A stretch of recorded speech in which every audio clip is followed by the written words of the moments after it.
নমস্কার সম্মানিত দর্শকবৃন্দ। তো যে তাপপ্রবাহ চলছিল তার থেকে এবার সাময়িক মুক্তি পেতে চলেছে রাজ্যবাসী। বজ্রবিদ্যুৎ সহ বৃষ্টি, ভারী বৃষ্টি, কালবৈশাখী ঝড় বৃষ্টির সম্ভাবনা রয়েছে। কোন কোন জেলাতে কবে কীরকম আবহাওয়া থাকবে বিস্তারিত আলোচনা করব আজকের এই ভিডিওতে। তার আগে ছোট্ট একটি অনুরোধ, চ্যানেলে নতুন হলে অবশ্যই চ্যানেলটি আপনারা সাবস্ক্রাইব করে রাখবেন, আর যারা ফেসবুক থেকে ভিডিওটি দেখছেন পেজটি ফলো করতে ভুলবেন না। তো 5 তারিখ থেকে শুরু করছি। 5 তারিখে দেখতে পাচ্ছেন উপরে দার্জিলিং, কালিম্পং, জলপাইগুড়ি, আলিপুরদুয়ার, কোচবিহার এই 5টি জেলাতে এখানে 51 থেকে 75% বৃষ্টির সম্ভাবনা রয়েছে। এবং তার নিচের জেলাগুলিতে যেমন উত্তর দিনাজপুর, দক্ষিণ দিনাজপুর, মালদহ, মুর্শিদাবাদ, বীরভূম, নদিয়া, তারপর উত্তর 24 পরগনা, দক্ষিণ 24 পরগনা, কলকাতা এই জেলাগুলোতে 26 থেকে 50% বৃষ্টির সম্ভাবনা রয়েছে। এছাড়াও পূর্ব বর্ধমান, পশ্চিম বর্ধমান, হুগলি, হাওড়া, পূর্ব মেদিনীপুর, পশ্চিম মেদিনীপুর, ঝাড়গ্রাম, বাঁকুড়া, পুরুলিয়া এই জেলাগুলোতে এখানে 25% বা তার কম স্থানে বৃষ্টির সম্ভাবনা রয়েছে, মানে ছড়িয়ে ছিটিয়ে হালকা বৃষ্টির সম্ভাবনা রয়েছে, যেটা আইসোলেটেড বৃষ্টি বলছে 25% বা তার কম স্থানে। এটা গেল 5 তারিখ। এবার হচ্ছে 6 তারিখ এবং 7 তারিখের আপডেট। 6 এবং 7 তারিখে দার্জিলিং, কালিম্পং, জলপাইগুড়ি, আলিপুরদুয়ার, কোচবিহার, উত্তর দিনাজপুর, দক্ষিণ দিনাজপুর, মালদহ এই জেলাগুলি নিয়ে 76 থেকে 100% বৃষ্টির সম্ভাবনা রয়েছে। এবং তার নিচের জেলাগুলি নিয়ে মুর্শিদাবাদ, নদিয়া, উত্তর 24 পরগনা, দক্ষিণ 24 পরগনা, কলকাতা, হাওড়া, হুগলি, পূর্ব বর্ধমান, পশ্চিম বর্ধমান, বীরভূম, পূর্ব মেদিনীপুর, পশ্চিম মেদিনীপুর, ঝাড়গ্রাম, বাঁকুড়া, পুরুলিয়া এই জেলাগুলো নিয়ে এখানে 51 থেকে 75% বৃষ্টির সম্ভাবনা রয়েছে। এবার দেখুন 8 তারিখের আপডেট। 8 তারিখে দার্জিলিং থেকে শুরু করে একদম পূর্ব মেদিনীপুর প্রতিটি জেলাতেই, আমাদের পশ্চিমবঙ্গের প্রতিটি জেলাতেই এখানে বৃষ্টির সম্ভাবনা রয়েছে 51 থেকে 75%। এবার 9 তারিখের আপডেট। 9 তারিখেও দেখতে পাচ্ছেন বৃষ্টি রয়েছে দার্জিলিং, কালিম্পং, জলপাইগুড়ি, আলিপুরদুয়ার, কোচবিহার, উত্তর দিনাজপুর, দক্ষিণ দিনাজপুর, মালদহ এই জেলাগুলো নিয়ে 51 থেকে 75% বৃষ্টি। এবং তার নিচের জেলাতে মুর্শিদাবাদ, নদিয়া, উত্তর 24 পরগনা, দক্ষিণ 24 পরগনা, কলকাতা, হাওড়া, হুগলি, পূর্ব বর্ধমান, বীরভূম, পশ্চিম বর্ধমান, বাঁকুড়া, পশ্চিম মেদিনীপুর, পূর্ব মেদিনীপুর, ঝাড়গ্রাম, পুরুলিয়া এই জেলাগুলো নিয়ে এখানে কিন্তু স্ক্যাটারভাবে 26 থেকে 50% বৃষ্টির সম্ভাবনা রয়েছে। এবার সতর্কবার্তা কী রয়েছে দেখাচ্ছি। তার আগে দেখুন 10 তারিখেও আমরা দেখতে পাচ্ছি দার্জিলিং থেকে শুরু করে একদম পূর্ব মেদিনীপুর প্রতিটি জেলাতেই কিন্তু বৃষ্টি রয়েছে 26 থেকে 50%। তার মানে বৃষ্টি কিন্তু 5 তারিখ থেকে শুরু হচ্ছে, 5 তারিখ অল্প রয়েছে, তারপর 6 তারিখ, 7 তারিখ, 8 তারিখ, 9 তারিখ, 10 তারিখ পর্যন্ত দেখতে পাচ্ছি প্রতিদিনই কিন্তু বৃষ্টি রয়েছে। এবার দেখুন সতর্কবার্তা। 5 তারিখে সতর্কবার্তা হিসাবে দার্জিলিং, কালিম্পং, জলপাইগুড়ি, আলিপুরদুয়ার, কোচবিহার, উত্তর দিনাজপুর, দক্ষিণ দিনাজপুর, মালদহ, মুর্শিদাবাদ, নদিয়া, উত্তর 24 পরগনা, দক্ষিণ 24 পরগনা, কলকাতা এই সমস্ত জেলাতে এবং পূর্ব মেদিনীপুর এই সমস্ত জেলাতে কিন্তু বজ্রবিদ্যুৎ সহ বৃষ্টির সম্ভাবনা রয়েছে।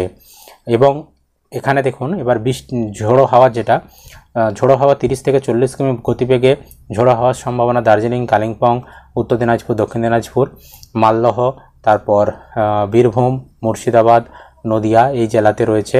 উত্তর 24 পরগনা, তারপর দক্ষিণ 24 পরগনা, পূর্ব মেদিনীপুর এই জেলাতেও কিন্তু রয়েছে। এবং ঝোড়ো হাওয়ার গতিবেগ 50 থেকে 60 কিমি, মানে একটু ঝোড়ো হাওয়াটা বেশি বইবে আলিপুরদুয়ার, কোচবিহার, জলপাইগুড়ি এই জেলাতে। এবং এবার তাপপ্রবাহ কিন্তু 5 তারিখেও থাকছে।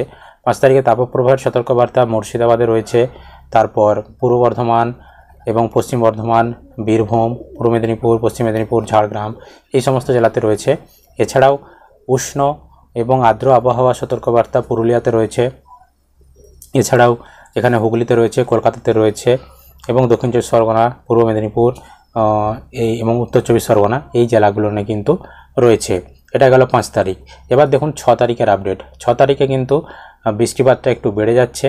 তো ভারী বৃষ্টি হবে 7 থেকে 11 সেমি বৃষ্টির সম্ভাবনা রয়েছে, মানে সেন্টিমিটার বৃষ্টির সম্ভাবনা রয়েছে।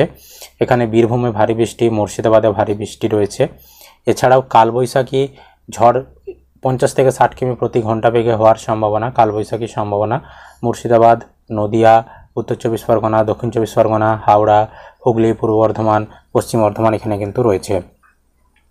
এবার দেখুন বজ্রবিদ্যুৎ সহ বৃষ্টির সম্ভাবনা। বজ্রবিদ্যুৎ সহ বৃষ্টির সম্ভাবনা উত্তরবঙ্গ, দক্ষিণবঙ্গের প্রতিটি জেলাতেই আমরা লক্ষ্য করতে পারছি। এছাড়াও ঝোড়ো হওয়ার সর্বোচ্চ গতিবেগ 30 থেকে 40 কিমি প্রতি ঘন্টা বেগে হওয়ার সম্ভাবনা রয়েছে দার্জিলিং, কালিম্পং, জলপাইগুড়ি, আলিপুরদুয়ার, কোচবিহার, উত্তর দিনাজপুর এবং মালদহ। এছাড়াও নিচের দিকে পূর্ব মেদিনীপুর, ঝাড়গ্রাম, পশ্চিম মেদিনীপুর, বাঁকুড়া, পশ্চিম বর্ধমান, পুরুলিয়া এই জেলাগুলোনেও কিন্তু রয়েছে। এবার দেখুন 7 তারিখের আপডেট। 7 তারিখেও দেখতে পাচ্ছি প্রতিটি জেলাতেই দার্জিলিং থেকে শুরু করে একদম পূর্ব মেদিনীপুর প্রতিটি জেলাতেই কিন্তু বৃষ্টির সম্ভাবনা রয়েছে। তার মধ্যে ভারী বৃষ্টির সম্ভাবনা 7 থেকে 11 সেন্টিমিটার বৃষ্টির সম্ভাবনা রয়েছে পূর্ব মেদিনীপুর এবং দক্ষিণ চব্বিশ পরগনা, এখানে ভারী বৃষ্টির সম্ভাবনা রয়েছে। এবং ঝোড়ো হওয়া সর্বোচ্চ গতিবেগ 50 থেকে 60 কিমি প্রতি ঘন্টা বেগে বয়ার সম্ভাবনা বাঁকুড়া, পশ্চিম মেদিনীপুর, পূর্ব মেদিনীপুর, দক্ষিণ চব্বিশ পরগনা, উত্তর চব্বিশ পরগনা এখানে রয়েছে।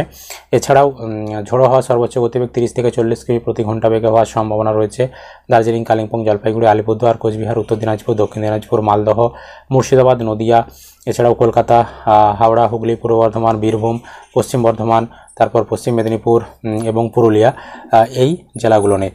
এবার 8 তারিখের আপডেট দেখুন। 8 তারিখে প্রতিটি জেলাতেই একদম দার্জিলিং থেকে শুরু করে এখানে পূর্ব মেদিনীপুর প্রতিটি জেলাতেই কিন্তু এখানে বজ্রবিদ্যুৎ সহ বৃষ্টি, তার সাথে ঝোড়ো হওয়া সর্বোচ্চ গতিবেগ 30 থেকে 40 কিমি প্রতি ঘন্টা বেগে হওয়ার সম্ভাবনা রয়েছে।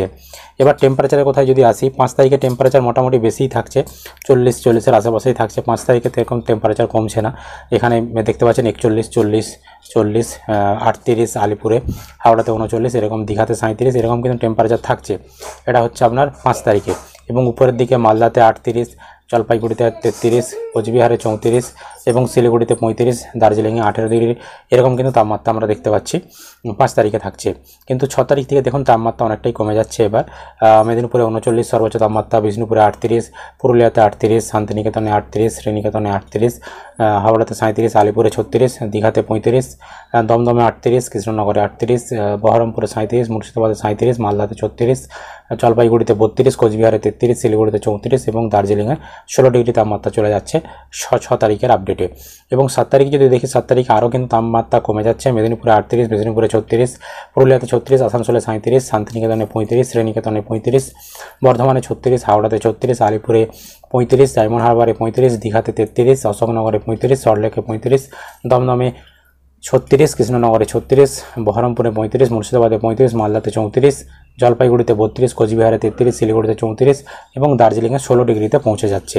8 তারিখে দেখুন আরও তাপমাত্রা কমে গেছে, এখানে 36-এ নেমে গেছে। মেদিনীপুরে সর্বোচ্চ তাপমাত্রা 36, বিষ্ণুপুরে 35, পুরুলিয়াতে 35, আসানসোলে 35, বর্ধমানে 35, হাওড়াতে 36, আলিপুরে 35, শান্তিনিকেতনে 35, তারপর অশোকনগরে 36, দীঘাতে 33, মুর্শিদাবাদে 34, মালদাতে 34, জলপাইগুড়িতে 32, কোচবিহারে 32 এবং শিলিগুড়িতে 32, দার্জিলিংয়ে 16 ডিগ্রি তাপমাত্রায় নেমে গেছে। সুতরাং দেখতে পাচ্ছেন বৃষ্টি কিন্তু 5 তারিখে অল্প রয়েছে, তারপর 6 তারিখ, 7 তারিখ, 8 তারিখ, 9 তারিখ, 10 তারিখ একদম টানা কিন্তু বৃষ্টি রয়েছে এবং এই বৃষ্টির ফলে কিন্তু তাপমাত্রা অনেকটাই কমে যাচ্ছে, 40 থেকে তো অনেকটাই নেমে যাচ্ছে। এছাড়াও কোথাও কোথাও কালবৈশাখী ঝড় বৃষ্টির সম্ভাবনা রয়েছে, 50 থেকে 60 কিমি বেগে ঝোড়ো হাওয়াও কিন্তু বইতে পারে, সেরকম সতর্কবার্তা আবহাওয়া দপ্তরের স্পেশাল বুলেটিনে দেওয়া রয়েছে। এটাই ছিল আজকের আবহাওয়ার আপডেট। আশা করি আপনারা ভিডিওটা বুঝতে পেরেছেন। যদি ভিডিও ভালো লেগে থাকে অবশ্যই কিন্তু একটি লাইক করবেন এবং যারা ইউটিউব থেকে ভিডিওটি দেখছেন চ্যানেলটি সাবস্ক্রাইব করে রাখবেন, আর ফেসবুক থেকে দেখলে পেজটি ফলো করতে ভুলবেন না।